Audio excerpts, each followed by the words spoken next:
앞으로 6년 뒤에 청년부에서 이 광경이 그대로 재현되면 좋겠네요. 예, 그럴 수 있을까요? 제가 작년에 찾아가는 예배, 찾아오는인가? 이렇게 왔을 때, 그때는 뭐랄까, 전반적으로 시커멓거든요? 그, 혜린 자매님만 보라색이었고, 근데 오늘 보니까 하얀색도 많아졌어요. 그러니까 어떤 느낌이냐면은, 예전에는 커다란 시커먼 돌 앞에서 설교한 느낌이었다면은, 오늘은 거기 좀 입기가 좀 자란 느낌? 예. 너무 어려운 말을 했나요? 예, 좀 생기가 있다는 말입니다. 예. 그냥 흘려들으세요. 아무튼 반갑습니다. 제가 찾아가는 예배, 찾아오는 예배 이렇게 와서 여러분들에게 청년부가 저렇게 생긴 사람들이 운영을 하는구나, 저런 분위기구나 하는 것을 좀 느껴봤으면 좋겠다 싶은 취지로, 그리고 여러분이 졸업 후에 방황하지 않고 제대로 청년부로 잘 왔으면 좋겠다 하는 마음에서 우리가 먼저 마중 나온 그런 예배라고 생각을 합니다. 제가 초등부에서 중고등부로 올라갈 때 막연한 공포감이 있었어요. 어떤 공포감이냐 하면은 그 당시 막 만화책 같은 거 보면은 시커먼 교복 입은 불량스러운 형들이 막 돈 뺏고 이렇게 막 요즘 그런 분위기 아니죠. 근데 그 당시에는 그런 분위기가 있어가지고 중고등부 가면 정말 무섭겠다 생각을 했는데 여러분들 청년부 안 무섭습니다. 예, 무섭지 않아요. 그러니까 오히려 청년부들이 여러분을 무서워할 수 있습니다. 그러니까 안심하고 오시고 함께 잘 적응하는 시간 가졌으면 좋겠습니다. 여러분 한번 생각해 보시기 바랍니다. 여러분께 어떠한 질문을 하나 드릴게요. 제가 이전에 섬겼던 교회에서 다임 목사님이 해주셨던 이야기예요. 그 다임 목사님이 아들이 2명 있습니다. 근데 둘째가 약간 좀 덤벙대는 그런 사람이었어요. 하루는 학교를 가는데 준비물을 안 챙겨간 거예요. 분명히 전날에 다 준비해놨는데 안 가져갔다는 거예요. 그거를 아빠인 목사님이 본 거죠. 그래서 고민을 하다가 이번에는 갔다 오지 말아야겠다 생각을 했대요. 왜 그랬을까요? 만약에 학교에서 그 아이가 준비물을 안 가져서 혼이 났다. 누구 잘못일까요? 1번 아빠 잘못이다.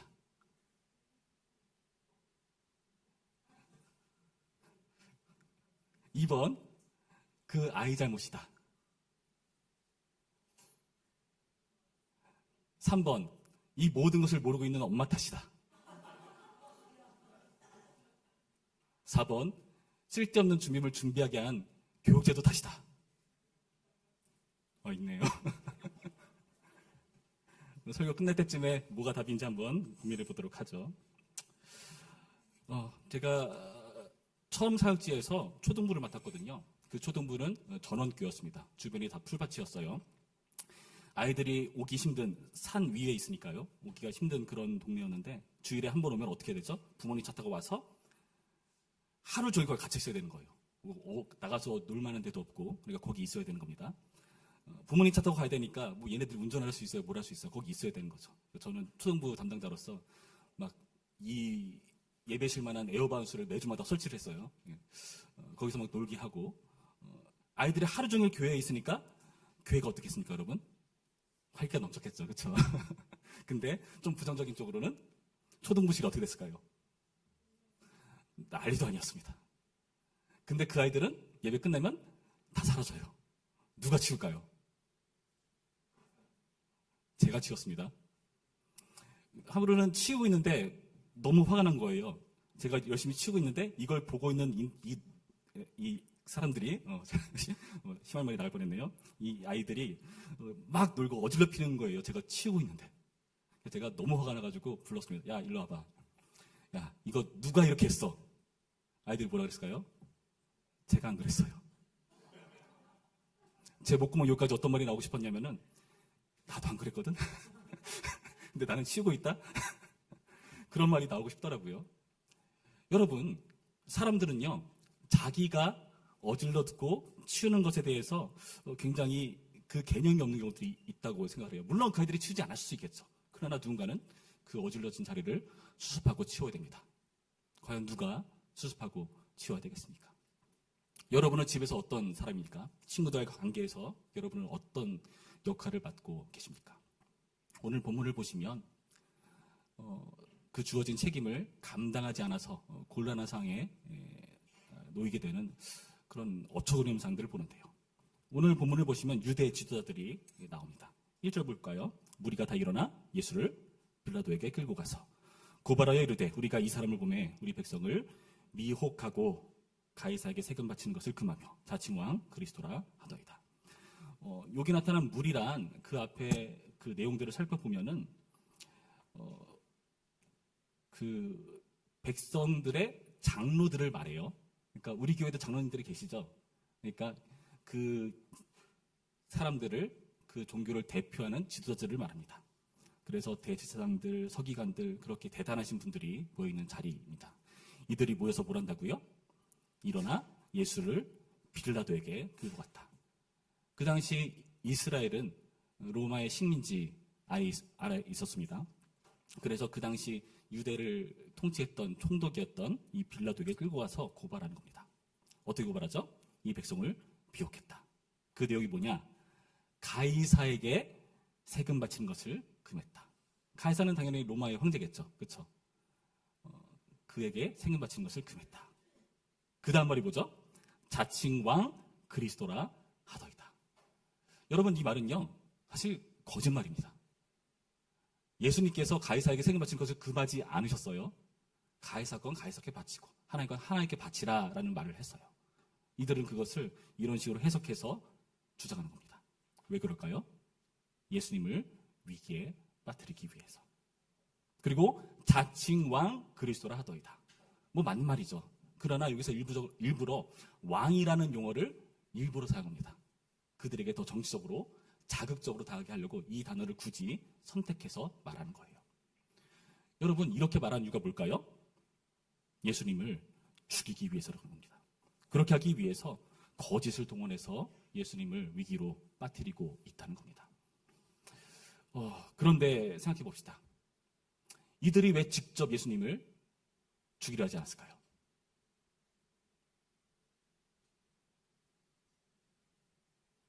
로마의 그 식민지에 있으니까 사용할 수 있는 권한은 없었기 때문에 로마에게 넘기기 위해서이다.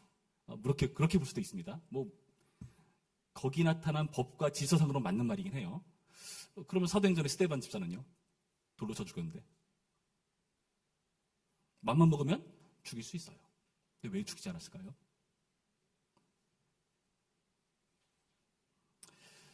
(22장 2절) 말씀을 보면은 이렇게 밝혀주거든요. 대제사장들과 서기관들이 예수를 무슨 망대로 죽일까 궁리하니 이는 그들이 백성을 두려워함이로다. 백성을 두려워해서 그렇게 하지 않습니다. 무슨 말이냐면 이 사람들은 인기에 연연하는 사람들이에요. 그러니까요, 나름 유대의 지도자들이고 이스라엘을 통치하는 대단한 사람들인데 예수님이 하는 행동이 마음에 들지 않았을 겁니다. 계속해서 자기네들을 혼내는 말씀을 사람들에게 하고 자신에게 몰려있던 그 관심이 예수님께로 옮겨지는 것을 못 견뎌 했겠죠. 그래서 그것을 못 견디기 때문에 예수님을 죽이려 했는데 그에 대한 책임으로 인기가 떨어지는 건 싫은 겁니다. 그러니까 로마에게 넘기는 거예요. 이렇게 유대 지도자들은 책임을 떠넘겨버립니다. 그래서 그 책임을 받은 빌라도는 어떻게 됐을까요? 4절 말씀 보니까 빌라도가 대제사장들과 무리에게 이르되 내가 보니 이 사람에게 죄가 없도다. 무죄를 선언했어요. 그런데 어떤 일이 발생하는가 봅시다. 무리가 더욱 강하게 말하되 그가 온 유대에서 가르치고 갈릴리에서부터 시작하여 여기까지 와서 백성을 소동하게 하나이다. 지금 무리들이 강하게 들고 일어섭니다. 그러니까 빌라도는 어떻게 하죠? 7절 말씀 볼까요? 헤롯의 관할에 속한 줄을 알고 헤롯에게 보내니 그때 헤롯이 예루살렘에 있더라. 그러니까 예수님이 갈릴리 사람이니까 갈릴리 관할이던 헤롯이 마침 그때 그 자리에 있었어요. 왜냐하면 그 당시는 유대 그 유월절이었기 때문에 사람들이 명절을 지키러 다 몰려들었거든요. 그러니까 로마 입장에서는 굉장히 부담스러웠을 겁니다. 사람들이 다 그 자리에 몰려요. 그러니까 치안을 유지하기 위해서, 질서를 위해서 거기 지도자들도 같이 몰려오는 거죠. 마침 갈릴리 지도자가 있다. 그에게 보내자. 무슨 말이죠? 무리를 두려워해서 책임을 떠넘기는 겁니다. 헤롯은 어떨까요? 헤롯은 8절 말씀 보면은 여러 가지 궁금한 게 있어가지고 이것저것 물어봅니다. 9절 말씀, 여러 말로 물으나 아무 말로 아무 말도 대답하지 아니하시니. 그런데 어떻게 하죠? 대제사장들과 서기관들이 서서 힘써 고발하더라. 어떻게 했을까요? 헤롯이 그들과 함께 예수를 업신여기며 희롱하고 빛난 소리 입혀 빌라도에게 도로 보내니. 도로 보냈다고 얘기를 해요. 도로 보냈다는 것은 그 뒷부분에 15절 말씀 보면은 무죄란 뜻이에요. 무죄란 뜻인데 그냥 돌려보내면 되지, 무죄면은. 왜 굳이 업신여기고 희롱하고 빛난 옷을 입혀서 조롱하면서 보냈을까요? 힘써 고발하는 사람들이 있으니까. 그들을 의식해서 그런 행동을 하는 겁니다.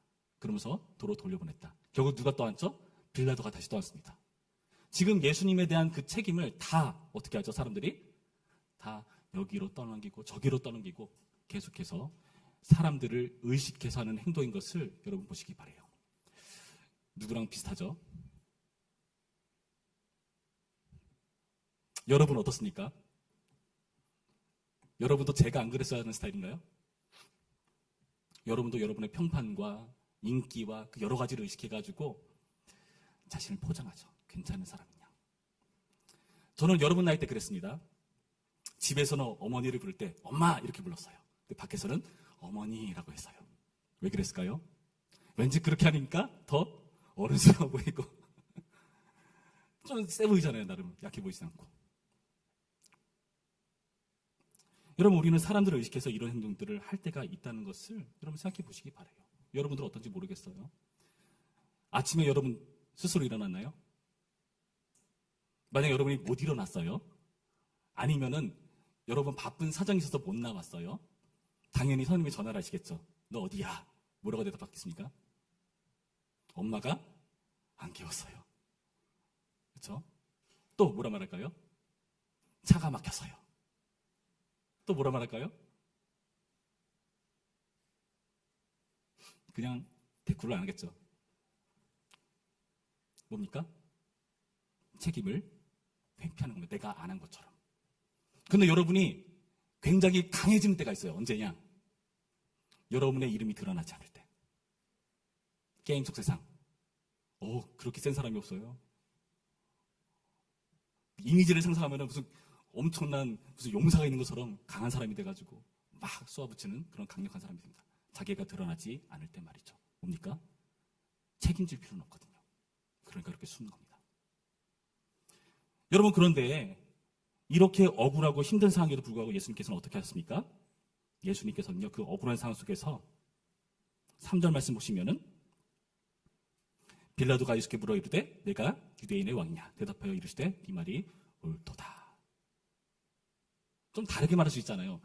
내가 왕이긴 해. 근데 네가 생각하는 그 왕은 아니야. 그럴 수 있잖아요. 그렇죠? 근데 예수님 그러지 않으세요? 나 왕 맞다 라고 말합니다. 헤롯이 막 이것저것 물어봅니다. 뭐라 대답하죠? 9절 여러 말로 물으나 아무 말도 대답하지 아니하시니. 지금 예수님의 이 행동은 어떤 행동일까요?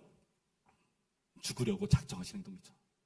오해를 그냥 그대로 떠안겠다는 그런 각오시죠. 이 끝이 결국에 십자가 사기라는 것을 아심에도 불구하고 다 떠안으신 겁니다. 예수님께서는 인정하시고 침묵하셨습니다. 자기를 변호하지 않으셨고요. 유대의 왕이라는 것을 그 오해를 감당해 내십니다. 왜 그러셨을까요?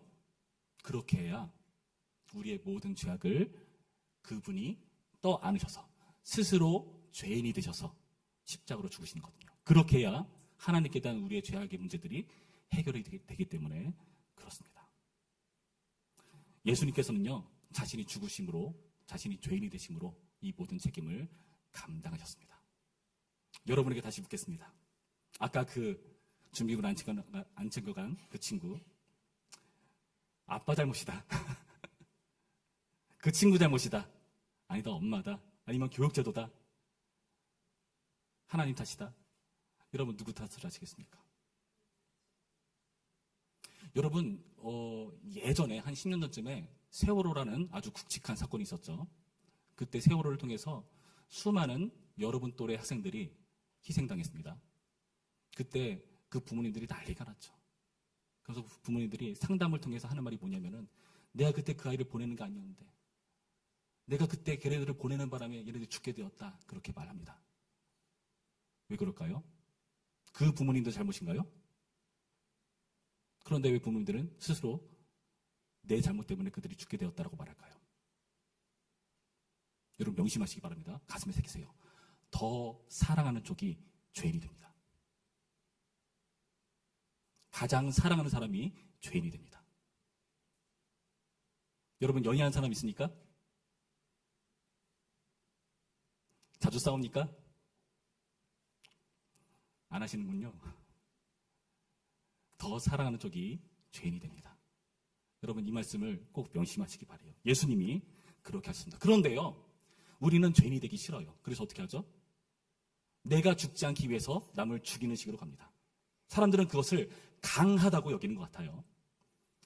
제가 여러분 나이 시절에 제가 고등학교 시절에 미술을 전공했거든요. 그러니까 항상 학교 수업이 끝나면은 미술학원을 가야 됐어요. 입시 미술이요.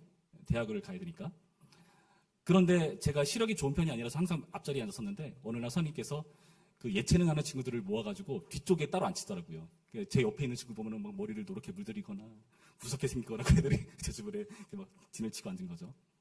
수업 끝나면은 이렇게 학교 밖을 나가서 각자 학원을 나가서 자기의 일을 하는 겁니다. 그런데 그 껄렁껄렁해 보이는 친구들이 그대로 하겠습니까? 그 전에 미리 학교 밖을 나가거나 선생님 말씀을 안 듣거나 담임 선생님이 너무나 화가 났어요. 그래서 어떻게 했는가? 야, 너네 예체능한 애들 학교 나가기 전에 나한테 찾아와서 인사하고 가 이렇게 말했어요. 무슨 말이죠? 인사를 받으려는 게 목적이 아니죠. 이 아이들을 좀 이렇게 확인하고 점검하는 차원에서 그렇게 하는 거죠. 너무나 모범생이었던 저는 끝나면 열심히 가서 인사하고 왔어요. 그랬더니 제 짝꿍이었던 한 친구가 저한테 그런 말 하더라고요. 야, 너 왜 그렇게 하냐? 예체능의 힘을 보여줘야지. 제가 궁금히 생각해 봤어요. 예체능의 힘이 뭐지?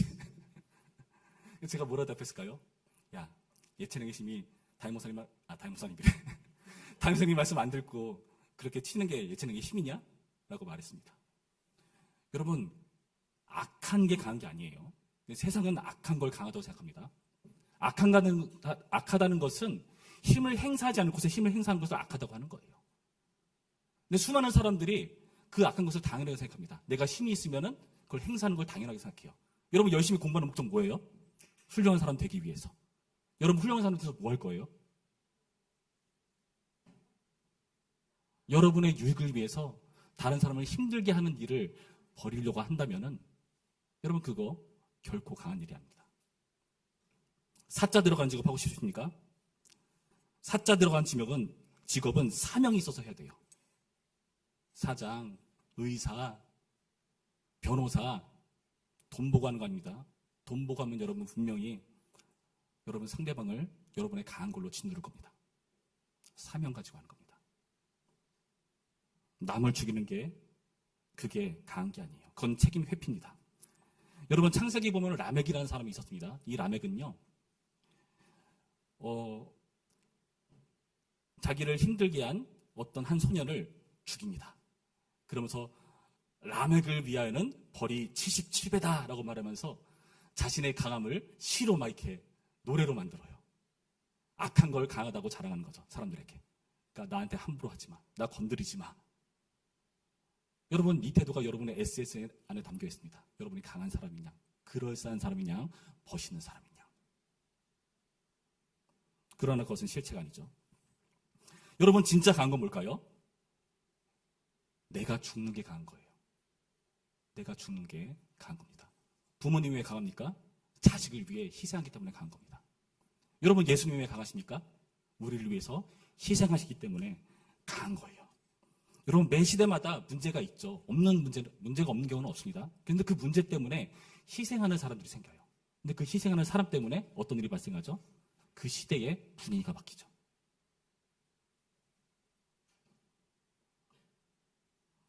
여러분 이 말씀을 명심하셔야 됩니다. 여러분 기도할 때 어떻게 하십니까? 기도하시죠? 괜한 걸 물어봤네요. 기도할 때 어떻게 하죠? 하나님께 정답을 구하십니까? 하나님이 어떻게 할까요? A입니까? B입니까? 뭘 해야 됩니까? 그렇게 기도합니까? 아니면 다짜고짜 하나님 내가 정답이니까 이대로만 해주세요 라고 기도합니까? 다 책임 회피입니다. 하나님께 책임을 떠넘기는 책임 회피예요. 기도는요, 책임을 회피하는 수단이 아니라 책임을 감당하는 수단입니다. 솔로몬이 어떻게 기도하죠? 하나님, 저 왕 됐습니다. 저 자격 없거든요. 저 왕으로서 능력 없거든요. 그러니까 듣는 마음 주세요. 지혜를 주세요.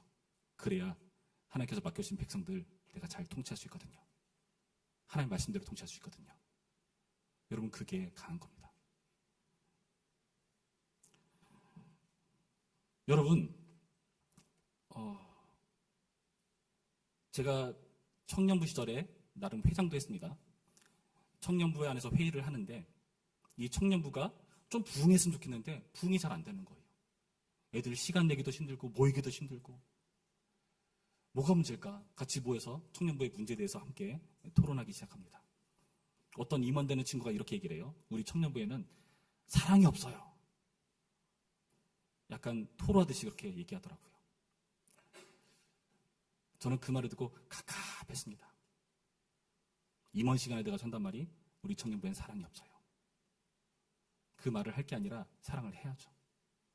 내가 그렇게 말한다고 해서 나는 그렇지 않은 사람이 되는 건 아닙니다.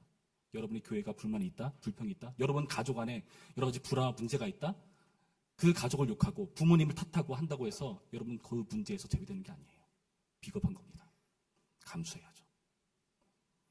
여러분, 사랑이 없다고 말할 게 아니라 사랑을 하는 책임을 보여줘야 그 자리가 변하는 게 아닐까요? 그런 사람들이 있어야 세상이 변하는 것 아니겠습니까? 여러분, 저는요, 그렇게 중고등부를 졸업하고 청년부에 올라가고 1년 정도 지났다고 나서 얼떨결에 교사가 됐습니다. 교사를 하게 됐어요. 교사를 어떻게 하게 됐을까요? 어디 모임이 있는데 막 맛있는 걸 먹더라고요. 같이 꼈어요. 같이 맛있는 걸 먹고 나서 저는 그 부서의 교사가 됐습니다. 이게 뭔지 모르겠어요. 여러분, 졸업할 때 좀 조심하세요. 갑자기 선생님이 되게 나긋나긋한 목소리로 여러분, 물론 그런 이유도 있지만은 제가 교사가 된 큰 이유는 뭐냐면은 그때 청년부 누나 한 명이 저한테 찾아서 이런 얘기를 하더라고요. 석현아, 예, 경계했습니다. 평소에 나한테 말 안 한 걸 누나한테 그거 좀 말고. 그래서 예, 왜요? 그러니까 교사를 했으면 좋겠다. 저 교사할 실력이 안 돼요. 성경도 모르고요. 가르쳐 본 적도 없고요. 실력이 없어요. 너 실력 없는 거 나도 알아. 그러면서 뭐라고 말하는가 하면은, 근데 곰곰이 생각해보자. 누군가 우리가 주일학교 때 그렇게 전화해주고 기도해주고 가르쳐주고 이끌어줬기 때문에 지금 너도 여기 있는 거고 나도 여기 있는 거야. 근데 이 일이 끊어져 버린다면은 어떻게 되겠냐? 우리도 그러한 누군가의 헌신과 사랑과 희생으로 이 자리에 있는 게 아니냐. 그래서 우리도 그 일을 하는 게 맞지 않을까라고 얘기를 하더라고요. 저는 그 말에 설득당했습니다. 교사를 하게 됐습니다. 여러분, 책임이라는 것은요, 세상을 변화시킵니다. 사람을 변화시킵니다. 여러분은 지금 선생님이 전화하고 밖에 나가가지고 여러분 오면 마중 나가고 계속해서 말 걸어주고 하는 게 엄청난 희생이라는 거 여러분 지금은 모를 겁니다. 근데 저도 이해는 합니다. 저도 예전에 그랬거든요. 저도 예전에 어려운 시절인데 제가 공부를 워낙 못하니까 과외라는 걸 해봤어요. 학교 끝나고 집에 갔는데 과외선생님이 저기 와 있는 게 보이는 거예요. 제가 어떻게 했을까요? 집에 안 들어가고 갈 때까지 기다립니다. 이해를 합니다. 그러나 지금 생각해봤는데 그분께 얼마나 죄송한지. 그분이 저한테 맛있는 것도 많이 사주시고 재밌는 얘기도 많이 해주시고, 야, 쉽지 않았을 텐데 그걸 하셨네. 여러분, 그게 이해된 때가 올 거예요. 여러분, 책임이라는 것을 알게 되면 됩니다. 여러분, 이 말씀을 명심하셔서 여러분 지금서부터 작은 책임들을 감당하시기 바랍니다. 그 작은 책임이 뭘까요? 아침에 엄마한테 맡기지 말고 여러분 스스로 일어나 보는 겁니다. 그런 핑계 대는 사람이 있을지 모르겠어요. 아, 제가 오랜만에 안 일어나던 거 시계를 맞춰서 하는 거라서 못 일어났어요. 그런 핑계 댈 수 있을지 모르겠어요. 여러분, 그런 작은 것부터 해보는 겁니다. 선생님들이 여러분에게 뭔가를 맡길 거예요. 그럼 그거를 한번 해보는 거예요. 부담스러운 거 시키지 않습니다. 선생님들이. 여러분 실력 없는 거 선생님들이 잘 알아요. 거기 맞는 거 시키십니다. 그거 한번 해보시기 바라요. 그러면서 책임을 짊어졌을 때 일어나는 나의 변화와 내 주변의 변화를 이해해 보시기 바랍니다. 작게는 여러분 인생에 대한, 여러분 스스로에 대한 책임을 스스로 지시고요. 여러분 스스로에 져야 될 책임을 엄마 아빠한테 떠넘기지 마세요. 선생님한테 떠넘기지 마세요. 여러분이 책임져야 될 차례입니다. 그리고 여러분 그렇게 자라난다면은 여러분이 또 누군가의 책임을 지는 그런 멋있는 어른이 되었으면 좋겠습니다. 그렇게 멋있는 어른으로 자라난 여러분을 6년 뒤에 청년부에서 보게 되기를 주님의 이름으로 축원합니다. 기도하겠습니다. 참 좋으신 하나님 감사드립니다. 오늘의 말씀을 통해서 책임에 대해서 살펴보았습니다. 예수님께서 우리를 위해서 희생하신 그 사랑에 감당하신 희생들을 통해서 우리가 그 책임의 가치를 생각해 봅니다. 주님, 세상은 책임을 지라고 말하지 않습니다. 그리고 책임을 지고 싶지 않기 때문에 서로 상관하지 않습니다. 서로 인정해 주려고 합니다. 그러나 그게 멋있는 게 아니라 서로 무관심한, 서로 책임을 회피하는 그런 무책임한 책임이라는 것을 우리가 생각해 봅니다. 오늘 말씀을 통해서 우리의 삶 가운데 나의 인생에 대한 책임을 스스로 질 수 있도록 인도하여 주시옵시고, 그리고 내 주변의 환경에 대한 책임도 질 줄 아는 그런 멋있는 사람으로 성장하는 우리가 될 수 있도록 인도하여 주시옵소서. 감사드리며 예수님의 이름으로 기도했습니다. 아멘.